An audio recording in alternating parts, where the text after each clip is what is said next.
just talking about some of the fun that we had in Wyoming a couple of weeks ago, and the guy that we were going to learn from, the teacher, his son and his grandson were out in the pasture, which they have 1,000 acres, so it's not a little pasture, but they were out in the pasture working on the tractor feeding the cattle and got lost in their own pasture.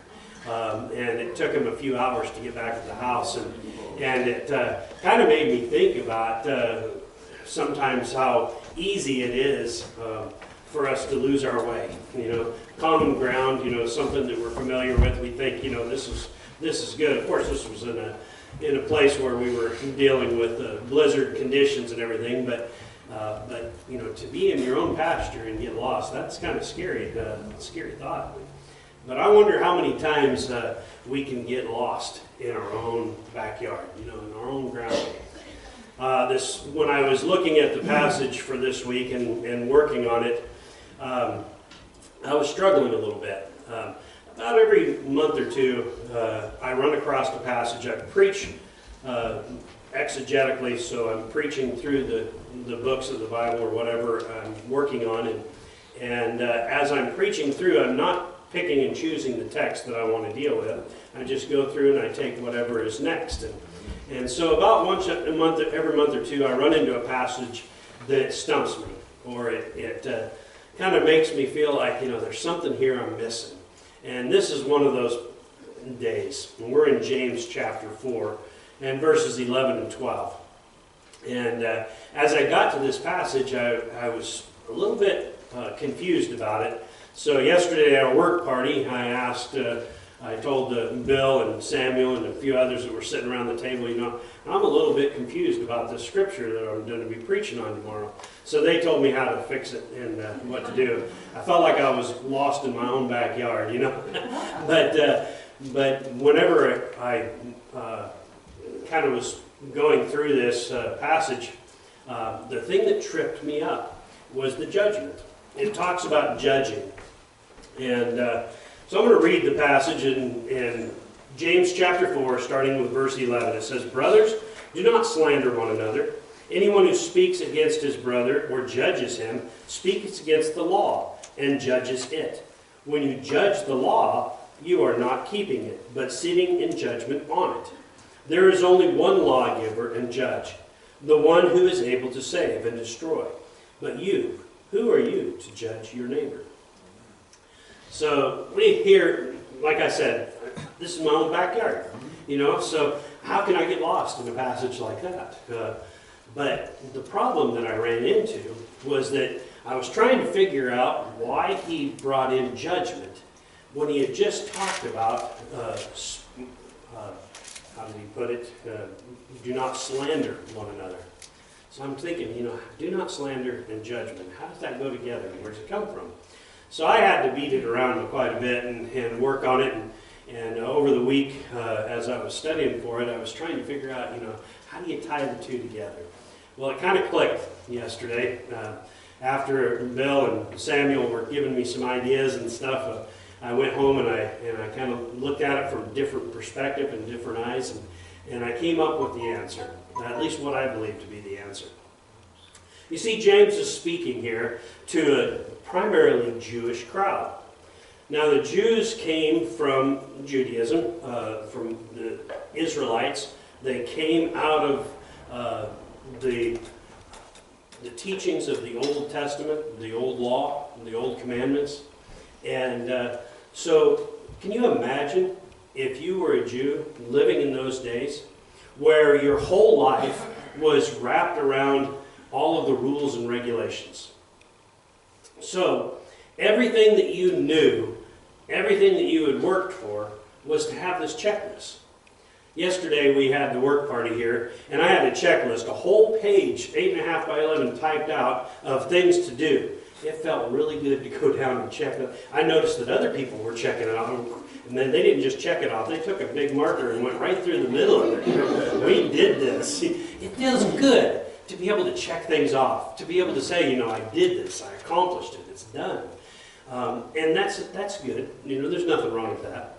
But when we're talking about Christianity, this is a little bit different. When we look at Christianity as a checklist of things to do, what's our tendency? Our tendency is to look at me, see what I've done, see what I've accomplished. I think that was the struggle that James was referring to when he was talking to the Christians there. And he was telling them, you know, you're so busy making sure that you've crossed all of your T's and dotted all your I's. You lost the spirit of it. When we go to Revelation, you read about the churches in Revelation. What does he say? You've lost your first love. You know, I have these good things to say about you, but man, you missed it out. You've lost the big picture. Jesus, when he's talking to the woman at the well, and he tells her, you know, there will be a day when we will worship the Lord in spirit and truth. What is the spirit and truth? How does that play a part in our relationship with God? So that's what I want to look at today, is if you were looking at this from the perspective of the Israelites, those who had come out of the old law, the old covenant, and into the new covenant, how hard would it be for you to change from a law-based religion to a grace and mercy-based? How hard would it be to make that change? How hard would it be when you're talking about looking at other people's lives? When you look around and you see other people making mistakes, when you came out of the old law-based religion, where you wanted to make sure everybody was doing the right thing and doing all the things that they were supposed to do, and into one where Jesus Christ paid the price for all. We all live under the grace and the mercy, the forgiveness that Jesus offers. So I think this is the tone of what he's dealing with. So when we look at here in verse 11, he says, "Brothers, do not slander one another. Anyone who speaks against his brother or judges him speaks against the law and judges it." If you look back to chapter 1, chapter 2, chapter 3, you'll see some themes that's kind of going through there. One of the themes that you'll see is that he talks about the tongue. And be careful what you say. Be careful how you treat others and how you speak to others. What's he trying to get at? Well, I believe he's trying to say is that we have a tendency sometimes to let our tongue start the forest fires. It's letting our tongue guide us in the wrong directions, in the ship that he talks about, or the horse. It's the idea that the tongue sometimes can get us into trouble and lead us off track. He talks about how important it is that we realize the impact we have on someone else and the damage that we can do with just the smallest part of our body, just a little tongue. How much damage, how much problems that we can cause. And so that's what he's dealing with here when he says, brothers, do not slander one another. I don't believe these people have any evil will, just like I don't believe we do. I don't think it's our desire to hurt one another. We don't set out to say, man, I wonder what I can do to hurt that person today. That's not the way we do it. But this is where we're dealing with the people in our own backyard. This is where it kind of hits home to me, is recognizing the fact that we do things without intending to that hurt someone else, that damage them, that cause them to feel judged. There's something called spiritual abuse. I may have mentioned this before, but I had never heard the term spiritual abuse until a couple of years ago. And the idea of spiritual abuse is that when we enforce God's laws without God's love.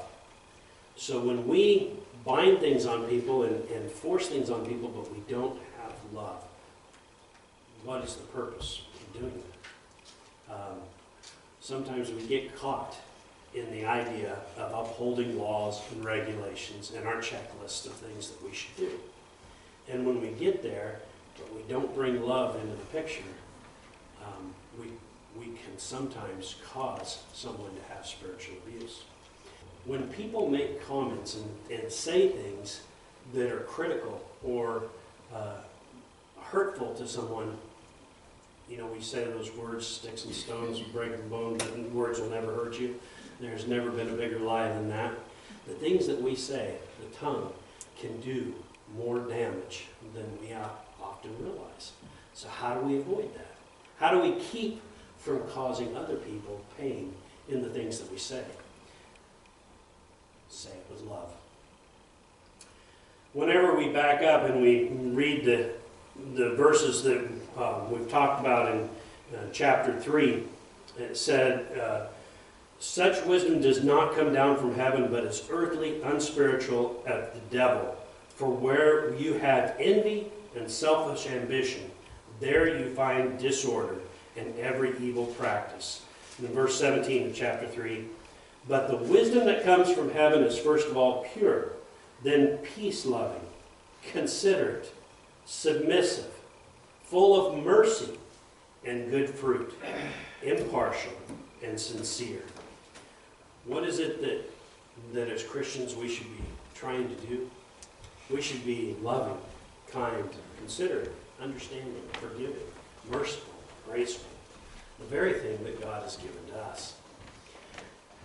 So the question comes then, how do you approach things when you know someone is not living a godly life? When they are struggling in sin and living for Satan instead of for God, like we were just reading. What do you do? The first thing to do, how does it say? It says, go to them with love, with the desire to restore them to a good relationship with God. It's not for the purpose of going to him and saying, I see what you're doing, I know how that's... No, it's with the love, with the desire to restore them, to help them, to encourage them. When we have that mindset, we're not going to be judgmental. We're not going to come to them with sarcasm or slander, but rather with love and understanding. So when he says, anyone who speaks against his brother or judges him speaks against the law and judges it. This is where I stumbled. This is where I was trying to figure this out, is how can we be judging the law when we slander someone, when we speak against them? He says, when you stand in judgment of someone else, you're basically standing in judgment of what Jesus has done. Because what Jesus did was he came and paid the price for us. He brought grace and mercy to us. When we stand in judgment of someone, and I'm speaking of harshly without love, then we are not portraying Jesus. We're rather portraying selfish desires, our envy, our jealousy, our own will instead of God's will. So when we bring into judgment the law of Jesus, the law of Christ, the new covenant, when we bring that into question, I believe we're bringing into question his whole desire, his whole will. So as you look at this and you say, when you judge the law, you are not keeping it, but sitting in judgment on it. Whenever we think about this law as being what Jesus was bringing in, what did he say was the greatest commandment? Love the Lord your God with all your mind, soul, strength, and body, or something like that. I got him confused. But when you see that, when that's his first and foremost greatest commandment, and then the second is like it, love your neighbor as yourself. When you think about the new covenant, bringing those two as being the forefront of the commandments, is to love. Love with everything we've got. Then we are fulfilling Jesus' law. When we, on the other hand, stand in judgment of someone, instead of looking at them with love and grace and mercy, instead we look at them with harshness or judgment. And think back again to these people who had come out of the old law, where there were very regimented regulations. And I want to mention too that those were not regulations and things that God had imposed on them. Those were things that they had imposed upon themselves. that they had created a lot of those laws themselves, on that you couldn't walk a certain distance, or you couldn't carry a certain load, or you had to do these things these days, and those were things that they had imposed upon themselves, most of them, not God laws. But in any case, they came into this new covenant with Jesus, with all of these rules and regulations that they had to uphold. And then I want you to read in verse 12, there is only one lawgiver and judge, the one who is able to save and destroy. But you, who are you to judge your neighbor? I'm not a very good farmer. As a matter of fact, I'm a pretty poor farmer. But one thing I know is that weeds grow. Everything else might not. Weeds will grow. And I can grow weeds better than anybody I know. But you can see the problem when you have a crop that you're trying to grow and the weeds come into it. If you read in Matthew, I'm not going to go there, but if you read in Matthew 13, it talks about this, the seeds that were planted. The good seeds were planted. And when they were planted, along in the middle of the night, the evil one came in and planted bad seeds with it. In this parable that Jesus is telling, he talks about how Satan comes in and plants these bad seeds. Talks about how when they discovered when it started coming up that there were weeds among it, his workers came to it and says, what do we do? There's weeds coming up in the middle of the wheat. And he says, should we pull them out? Should we get rid of them? And he says, no, don't do that. Because if you do, you're going to inadvertently pull up the good stuff with it. This may not seem like it relates, but I want you to think for a moment, if we're talking about Christians, if we're talking about believers, how often do we try to pull out the bad, and in the process we pull out the good with them? How many times can you look back at the things that we've done or said and seen the damage that we've done with the intentions of doing good? How often do we sometimes damage somebody just because we, in an effort of correcting or rebuking, we actually hurt someone? I believe that the story of the tares and the wheat is a very good example of how we can damage someone by passing judgments on them, instead of with loving concern going to someone and saying, how can I help you? What can I do? What can I say to you that would help and encourage you, strengthen you, and make you more like Christ in the life that you're living? The last words of that verse, but you, who are you to judge your neighbor? Does that make you think of anything? The story that immediately comes to my mind is the guy that's got the speck in his eye, and yet his brother, who has a log in his eye, comes to him to try to take out the speck. So what's his point? Well, of course, his point is if you're going to try to take the speck out of your brother's eye, you better make sure that the log that you have in your eye is out first, because it's really hard to see. My eyesight is not what it was 20 years ago, and so I've got this mirror in my bathroom that's a super magnifying glass, and so when I'm shaving and I want to make sure I get all those whiskers, I have to get really, really close to that mirror to make sure that I get a good close shave. That magnification helps me to be able to see something. But what if I had a log in my eye? Would it help them? It still wouldn't. I wouldn't be able to see.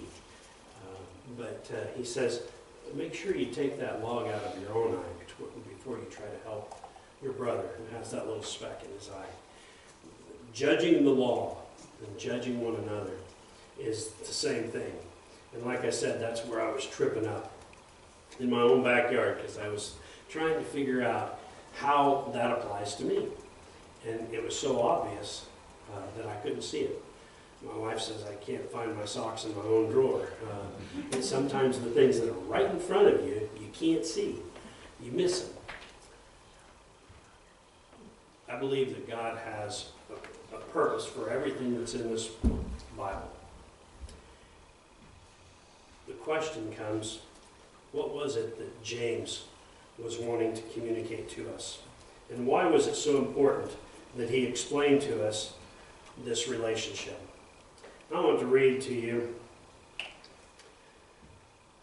something my wife shared with me the other day. It says, in the Great Smoky Mountains of Tennessee, during a 2-week mating period in late spring, a unique species of fireflies is known to synchronize their flashing light patterns. Unlike other species of fireflies that blink their lights randomly, these bioluminescent beauties flicker their individual lights at the same time. The Bible says that we are to walk as children of light in the darkened world. The fruit of the light is found in goodness and righteousness and truth. When we live our lives in sync with God's Word, we shine with Him, the light of the world, and we shine on to His glory, piercing the darkness of this age. Those special fireflies do not always flash in unison. Sometimes they flash in waves across the midnight hillsides. At other times they flash together in harmonious short bursts that end in sudden periods of darkness. Sometimes our lives look a lot like that too. But when we set our hearts to love God and one another, we cannot fail to shine. So I was asking myself, if these fireflies draw attention to themselves out of all of the other fireflies, because of the fact that they synchronize, they work together, and they make themselves stand out. And so I was asking myself, how does that apply to us? If you want to stand out in the world today, I think one of the best ways to do that is to work together at something. To be able to be unified in mind and thought. To work together for a common goal. I look at the light that we have. You've heard the example of, you take a candle and you hold it up in a room, and it doesn't look very bright. But you turn off the lights and it's pretty bright. But then you multiply that times everybody in the room. Everybody's holding a candle. And then it lightens the whole room. When we can work together as brothers and sisters in Christ, encouraging one another, we are a blessing, not only to each other, but to the world around us, because we provide a light that's synchronized with God. When we have the same goal that He does, to encourage one another, to lift one another up, to help one another when we're down, when we have that synchronized love, we are a light to the world. Because in the world, what we see, we saw there in chapter 3 and chapter 4, is this brokenness, because they are seeking their own desires instead of looking at God and seeking His desires.